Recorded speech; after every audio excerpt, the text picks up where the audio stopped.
Entonces le damos la palabra al señor Ministro de Defensa, el doctor Juan Carlos Pinzón.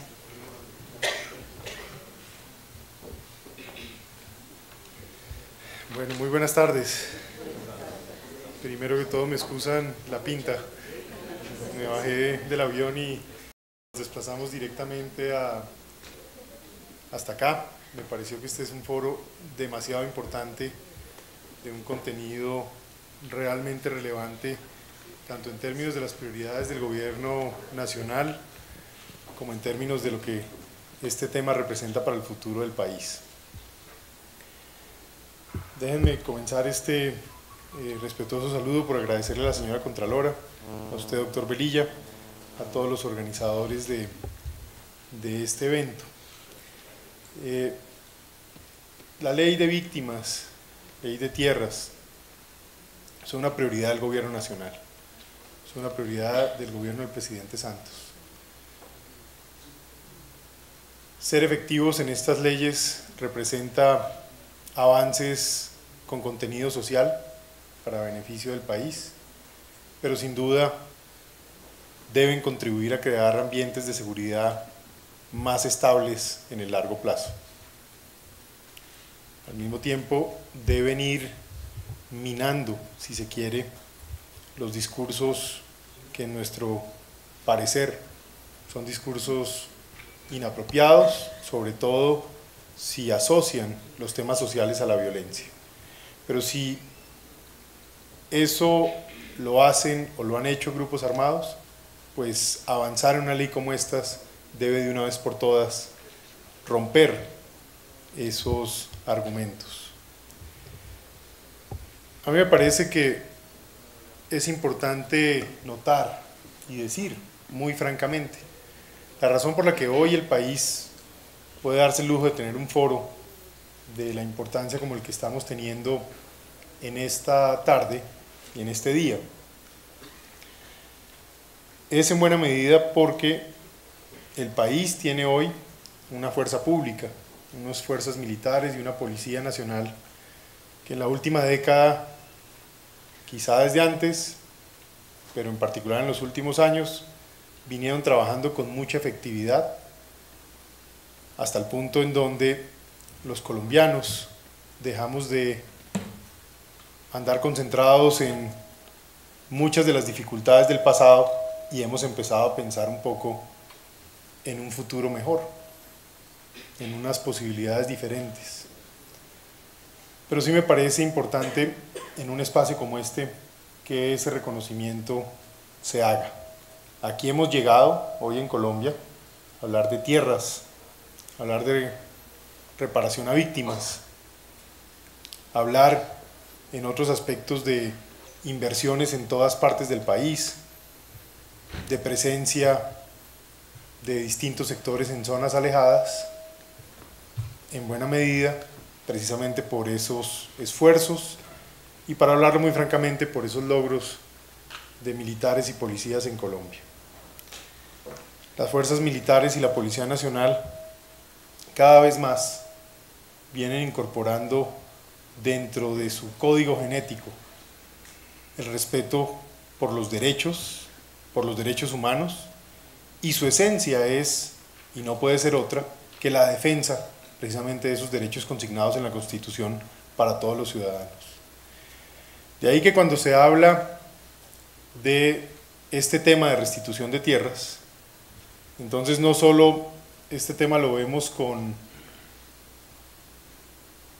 positivo desde el punto de vista de las consecuencias sociales que eso tiene para el país, del desmonte de discursos que nos parece que cada vez tienen menos sentido si una democracia es capaz de hablar de temas tan complejos como este y avanzar, sino al mismo tiempo entendemos desde el Ministerio de Defensa este tema como una obligación.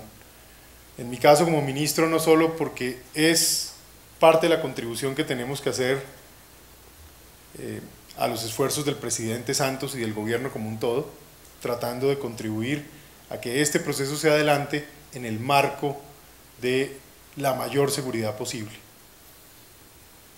Aquí no podemos perder de vista que debe haber muchos grupos armados de todos los colores muy poco interesados en que esto tenga éxito. Habrá organizaciones del narcotráfico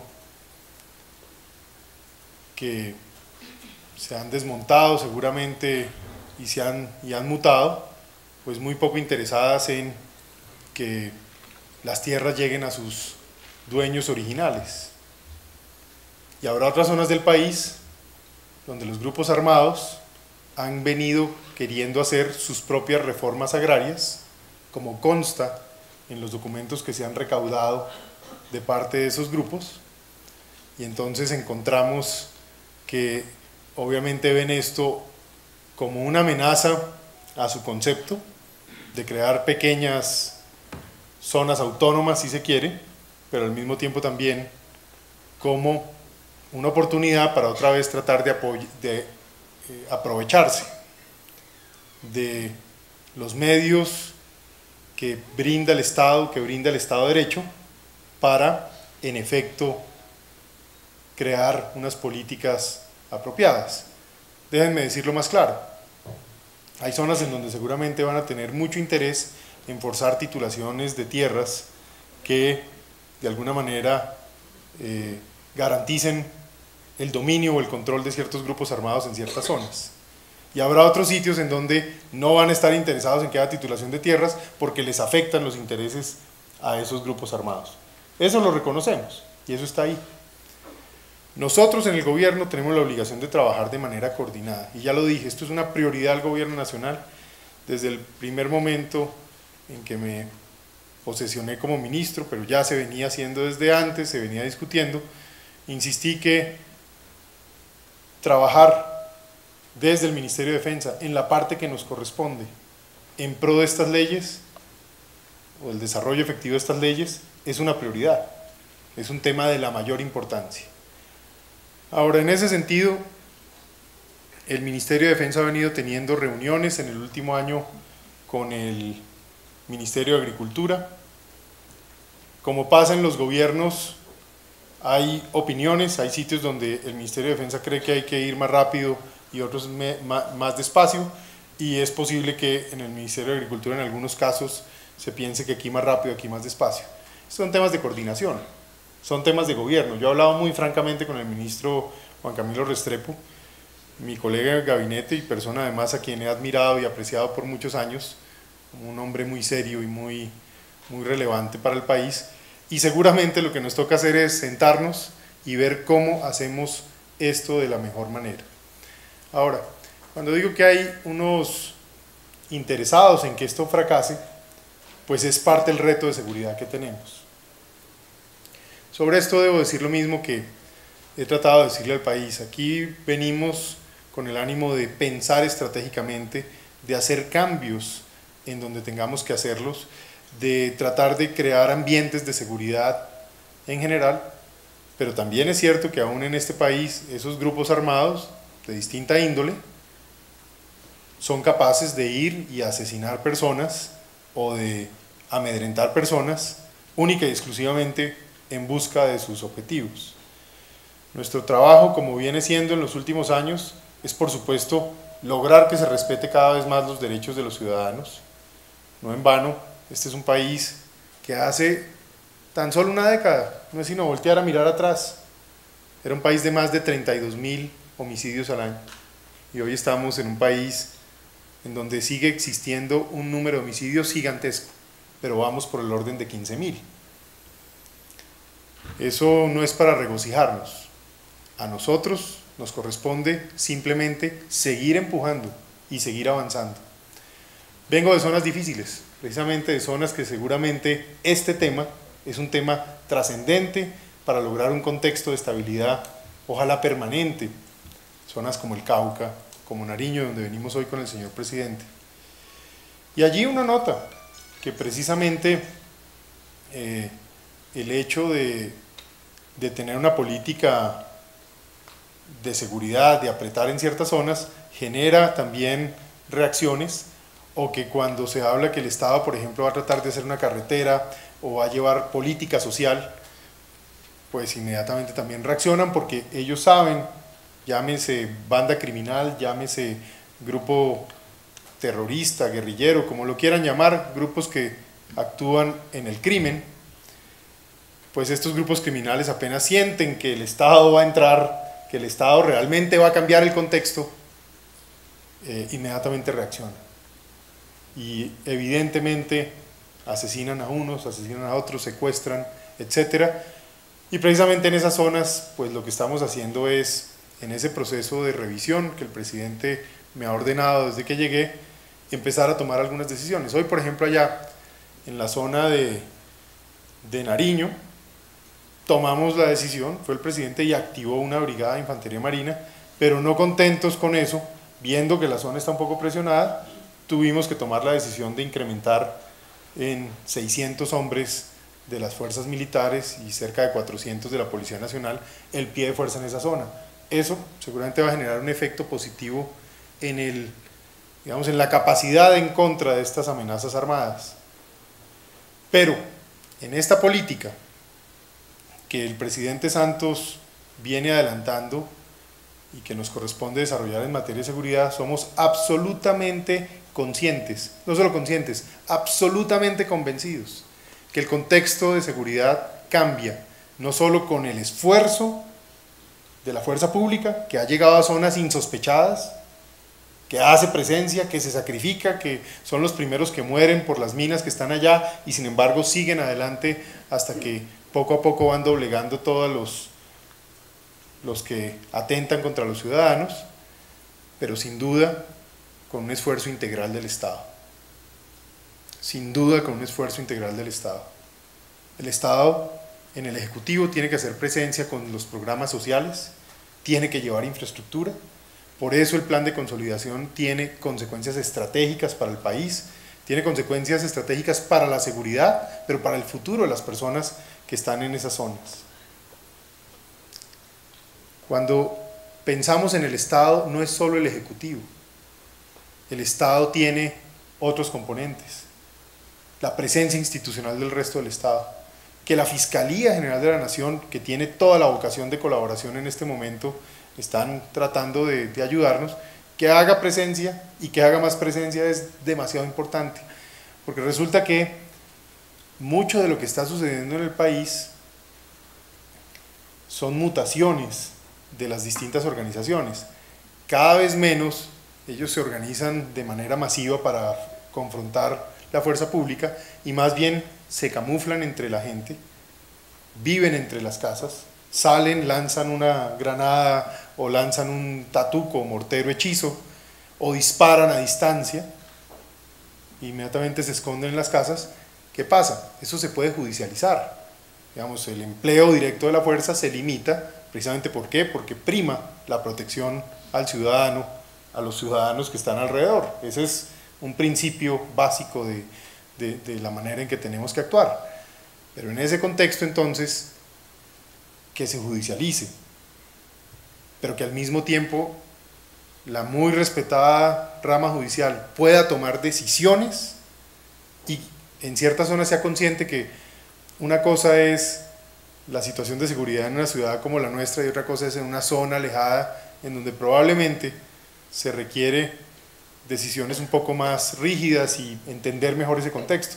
No es lo mismo judicializar en una ciudad como Bogotá, donde usted tiene cámaras, testigos, vehículos, ciudadanos, peatones, etcétera, a hacerlo en la mitad de una de estas regiones apartadas del país. Entonces ahí se requiere una voluntad de Estado, en donde se imponga de la mejor manera la ley, la Constitución, pero sobre la base que entendemos una Constitución basada en derechos, pero el principal derecho, el de la vida, el de la honra de los ciudadanos, y por supuesto que esa presencia social del Estado, del gobierno, actuar con infraestructura, llevar programas sociales, debe contribuir no necesariamente a cambiar de la noche a la mañana esas regiones. Para eso está la fuerza pública, para que el que siga por el camino que no es, pues necesariamente se tenga que enfrentar con una fuerza pública que tiene la misión de proteger a los ciudadanos, pero al mismo tiempo que poco a poco esos contextos vayan cambiando y se van alineando hacia unas realidades sociales más estables, de más equidad, de más oportunidad, en fin, de lo que creo que es casi imposible que alguien racional esté en desacuerdo. Esta ley de tierras tiene esa importancia, es un gran contribuyente, lo dije al principio, no solo a motivar ese contexto, a contribuir a que llegue el Estado ofreciéndole soluciones a la gente, sino al mismo tiempo a que a partir de ahí, como lo ha visualizado el mismo ministro de Agricultura, probablemente esté mucha de la subsistencia y de las oportunidades. No puedo terminar sin reiterar la conciencia del reto que esto significa. Yo reitero, ojalá esto fuera fácil y ojalá esto simplemente fuera de aplicar la ley y todo el mundo fuera consciente de que con su aplicación hay unas mejores opciones y mejores oportunidades. Ya lo dije en algún momento, aquí hay gente que no está interesada en eso, que pertenecen a grupos de distinto orden, que tienen distintos intereses y que van a intentar impedirlo. La fuerza pública estará ahí para tratar de evitar que esto suceda, para tratar de proteger a los ciudadanos. Alguien fácilmente en este salón puede levantar la mano y decirme, sí, pero mire que han asesinado al líder de tierras de tal parte, nos duele profundamente. Eso prueba el argumento, que hay una gente que está siendo capaz de eso, pero nosotros como sociedad no podemos frustrarnos, y menos en el Ministerio de Defensa. Nosotros en el Ministerio de Defensa no tenemos derecho a la frustración. Todos los días en este país sigue habiendo crimen, todos los días en este país sigue habiendo gente que considera que actuar contra los ciudadanos de bien es una opción, por la razón que sea. Nosotros no podemos frustrarnos, tendremos que seguir actuando. Como lo decía a uno de los alcaldes ayer del Cauca, le decía, señor alcalde, y si nos toca venir 100 veces, vendremos 100 veces, y si no es por este lado, será por este lado, y si no es por este lado, será por el medio. Nosotros no podemos frustrarnos. A veces llegarán las críticas, nos llegan todos los días, que mire que pasa esto aquí, que pasa esto allá, pues tendremos que actuar. Yo no puedo, como ministro de Defensa, simplemente preocuparme o frustrarme porque pasan cosas. No, aquí estamos es para actuar cuando esas cosas pasan. Yo creo que esta ley debe contribuir a la transformación de mediano y largo plazo del país. Por eso quiero cerrar reiterando lo que dije en el saludo inicial, que no perdamos de vista que aquí, mientras nosotros estamos sentados, a esta hora, un soldado, un policía puede estar perdiendo una pierna por estar precisamente tratando de subir a una zona de estas difíciles, donde seguramente han colocado minas, y allá igual, a pesar de eso, tendremos que seguir adelante para que esta visión de mediano plazo del país, de un país más equitativo, de un país más balanceado, de un país en donde ojalá no haya excusas, así no sean razonables desde mi punto de vista para actuar con violencia, pues no haya más ese tipo de excusas. Quería presentarles un saludo respetuoso, yo les agradezco que me hayan dado la oportunidad igual de pasar por aquí unos minutos y agradecerles, felicitarlos por este foro. El pedacito que alcancé a escuchar veo que son discusiones de verdad profundas, jurídicas. Yo no tengo la fortuna de tener esa formación, pero poco a poco, mientras más trabaja uno en el Estado, más ganas le quedan de tener esa formación, porque la verdad es que los temas jurídicos son realmente importantes y en últimas con una constitución como la nuestra, en donde los derechos son la razón de ser y el principio que de alguna manera es rector de nuestra constitución, pues esto que se discute aquí y ese tipo de temas son muy importantes. Muchas gracias de nuevo y estaremos atentos a las conclusiones y a ver cómo podemos contribuir. Gracias.